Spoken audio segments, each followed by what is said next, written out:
বোধগয়ার সেই পবিত্র পরিবেশে ঘুরে দেখার পর আজকের ব্লগে আমরা বেরিয়ে পড়েছি এক নতুন গন্তব্যের উদ্দেশ্যে। বোধগয়া থেকে মাত্র 12 কিলোমিটার দূরে অবস্থিত ধুঙ্গেশ্বরী পাহাড়ের জন্য। এখন আমরা দাঁড়িয়ে রয়েছি সীতাকুণ্ডের সামনে। एक पिंड हाथ में रखिए, 2 किलो हाथ रखा हुआ, हाथ जोड़िए, प्रणाम कीजिए, सब भगवान आपका मंगल करेंगे।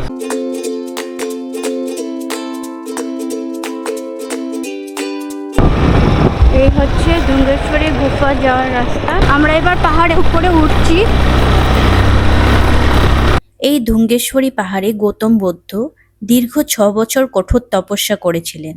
আজকের ভিডিওতে আমরা সেই পাহাড়টি ঘুরে দেখব।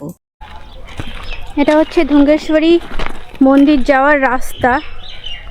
রাস্তা দেখতেই পাচ্ছেন, রাস্তার কাজ চলছে এখানে বর্তমানে। আর আমরা এখন ধীরে ধীরে এগিয়ে চলেছি ধুঙ্গেশ্বরী পাহাড়ের উপরের দিকে। সেখানে গিয়ে মন্দিরটা দর্শন করব। চলুন ধীরে ধীরে এগোনো যাক। প্রচুর গরম।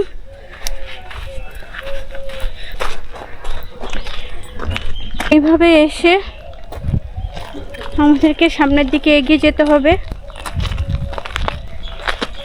তারপর রাস্তা আপনারা এরকম পেয়ে যাবেন।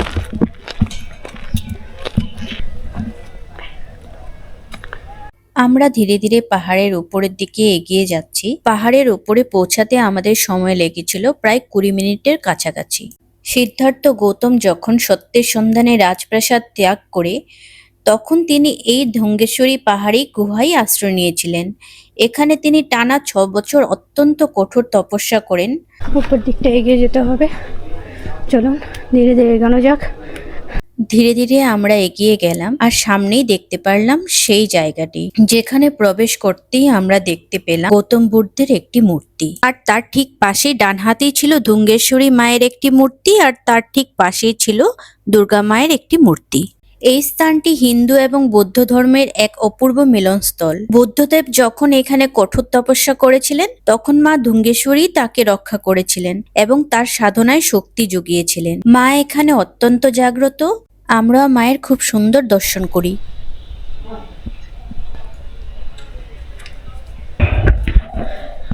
আপনাদের ভেতরে দেখালাম ধুঙ্গেশ্বরী মা, তার পাশেই ছিল দুর্গা মা, আর বাঁদিকে সোজা ঢুকিয়ে বুদ্ধের মূর্তি। তো আপনাদের দেখালাম এই পুরোটা গুফার ভেতরেই রয়েছে এই মন্দিরগুলো। ধুঙ্গেশ্বরী মায়ের দর্শন আর আশীর্বাদ নেওয়ার পর পাশের গুফাটিতে আমরা প্রবেশ করি বাঁ হাতে আমরা দেখতে পেলাম একটি বুদ্ধের খুব সুন্দর মূর্তি। এই স্থানটিতে বুদ্ধের জীবনের সবচেয়ে বড় উপলব্ধিটি আসে। তিনি বুঝতে পারেন যে শরীরকে কষ্ট দিয়ে বা অনাহারে থেকে পরম জ্ঞান বা নির্বাণ লাভ সম্ভব নয়। তিনি সিতারের তারের সাথে জীবনের তুলনা করেছিলেন। তার মতে তার বেশি টাইট করলে ছিঁড়ে যায়, আবার বেশি ঢিলে রাখলে সুর বাজে না। অর্থাৎ জীবন হতে হবে ভারসাম্যপূর্ণ বা মধ্যপন্থা। ধম্মম শরণম গচ্ছামি, সংঘম শরণম গচ্ছামি।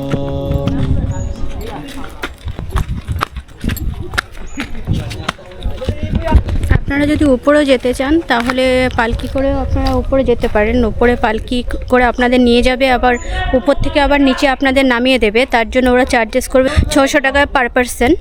তো আপনারা একটু দরদাম করেও আপনারা যেতে পারেন, কিন্তু খুব একটা বেশি হাইটও না, পুরোটাও নিয়ে যাবে না। এই দেখুন এখানেই নামিয়ে দেবে।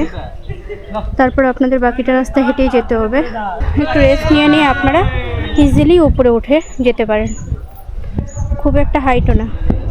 চলুন এবার ধীরে ধীরে আমরা নামবো। রাস্তা ঠিকই আছে, কিছুটা রাস্তা একটু সংকীর্ণ, বাট রাস্তা ঠিকই আছে। আস্তে আস্তে আরামে আপনারা নেমেই যেতে পারেন, উঠতেও পারেন একটু একটু রেস্ট নিয়ে। পাহাড়ের এই নির্জন গুহা আর মা ধুঙ্গেশ্বরীর আশীর্বাদ নিয়ে আমরা এবার সোজা এগিয়ে চললাম আমাদের পরবর্তী গন্তব্য সুজাতা মন্দিরের উদ্দেশ্যে। আমরা এবার পৌঁছে গেলাম সুজাতা মন্দিরের ভেতরে। পাহাড়ের সেই কঠোর তপস্যার পর বুদ্ধদেব যখন অত্যন্ত দুর্বল হয়ে পড়েছিলেন, তখন এই গ্রামেরই মেয়ে সুজাতা তাকে এক বাটি পায়েস নিবেদন করেছিলেন। মন্দিরের ভেতরে আমরা সেই মুহূর্তেরই একটি সুন্দর মূর্তি দেখতে পেলাম। সুজাতা কর্তৃক নিবেদিত সেই এক বাটি পায়েস খেয়ে বুদ্ধদেব নতুন প্রাণ শক্তি ফিরে পান এবং মধ্যপন্থা অবলম্বন করে বুদ্ধি লাভের জন্য এগিয়ে যান। সেই মহিষী নারীর স্মৃতিতে আজ এই সুন্দর মন্দিরটি দাঁড়িয়ে আছে। মন্দিরের পাশেই আমরা দেখতে পেলাম এক বিশাল ইটের তৈরি প্রাচীন স্তূপ, যেটি সুজাতার বাড়ির ধ্বংসাবশেষ বা তার স্মৃতির উদ্দেশ্যে তৈরি। ধুঙ্গেশ্বরী পাহাড় আর সুজাতা স্তূপটি ঘুরে দেখার পর আমরা আবারও রিটার্ন করি গয়া। খানিকটা বিশ্রাম নিয়ে আমরা আবারও বেরিয়ে পড়লাম আমাদের আজকের পরবর্তী গন্তব্যের দিকে। এখন আমরা দাঁড়িয়ে রয়েছি সীতাকুণ্ডের সামনে। চলুন সীতাকুণ্ডে দর্শন করা যাক। এই পবিত্র সীতাকুণ্ডের সাথে জড়িয়ে আছে রামায়ণের এক অত্যন্ত আবেগঘন ইতিহাস। বনবাসকালে শ্রী রামচন্দ্র এখানে রাজা দশরথের পিণ্ডদান করতে এসেছিলেন। यहाँ का महात्मा समझिए, देखिए सामने है ना जो सूर्य देवता है ना, और ये सीता माता रामचंद्र या माता जी का कुंड है। इसी जगह पर बोलते हैं सीता कुंड। इसी जगह पर सीता माता स्नान कर राम का पिता राजा दशरथ जी को हाथ में बालू का पिंड दिया ना, तो ये सूर्य देव साक्षी है। बात ऐसी है ना, जो सीता माता शमत पितरों को नाम से राम का पिता राजा दशरथ जी को हाथ में बालू का पिंड दे रहे थे, तो कुछ इसमें भी सूर्यास्त होने वाला था। अगर सूर्यास्त हो जाता है, लोग पिंड प्रदान करते हैं, तो जो स्वर का गेट है ना वो बंद हो जाता है, पितृदेवता नरकलोक में भटकते रहते हैं। इसलिए लोग सूर्य डूबने से पहले प्रदान करता है कि हमारे पितृ को मोक्ष की प्राप्ति मिले। ये सूर्य देवता संध्या काल में साक्षी है। तो बगल में सीता माता और रामचंद्र जी, जो सीता माता राम का पिता राजा दशरथ जी को हाथ में 3 बालू का प्रदान दिया। माता कुल पिता कुल समस्त कुल। চলুন এবার সামনেই রয়েছে সীতাকুণ্ড। সীতাকুণ্ডের দর্শন আপনাদের করব।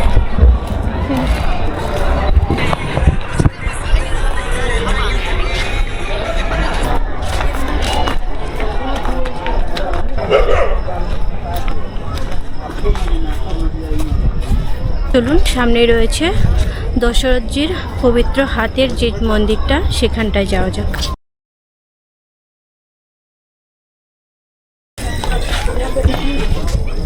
হচ্ছে সীতাকুণ্ড, প্লাস এখানে রয়েছে দশরথজির হাত। চলুন এখানে দর্শন করা যাক। শ্রী রামচন্দ্র এবং লক্ষ্মণ যখন পিণ্ডদানের সামগ্রী জোগাড় করতে বনের ভেতরে গিয়েছিলেন, তখন সময় বয়ে যাচ্ছিল, তাই মা সীতা দেরি না করে সেই ফল্গু নদীর বালি দিয়ে রাজা দশরথের পিণ্ডদান সম্পন্ন করে। কথিত আছে মা সীতার হাতে সে বালির পিণ্ড গ্রহণ করার জন্য রাজা দশরথের হাত স্বয়ং মাটি ফুঁড়ে উপরে উঠে এসেছিল। আপনারা এখানে এলে এই পবিত্র স্থানটি দেখতে পাবেন, যা আজও এই অলৌকিক ঘটনার সাক্ষী বহন করে রয়েছে। একজন পুত্রবধূর ভক্তি বা নিষ্ঠার কাছে স্বয়ং পরলোকগত আত্মাও যে সাড়া দেন, এই মন্দিরটি তারই এক জীবন্ত প্রমাণ। আপনারা আমাদের সাথে সীতাকুণ্ডের দর্শন করলেন। এটাই হচ্ছে সীতাকুণ্ড। কুণ্ড বলে কোনো জায়গা না, এই জায়গাতেই দশরথজিকে সীতামা নিজের হাতে পিণ্ডদান করেছিলেন। তো এখানে দশরথজির হাত রয়েছে, যেখানে দশরথজি হাত পেতে পিণ্ড গ্রহণ করেছিলেন।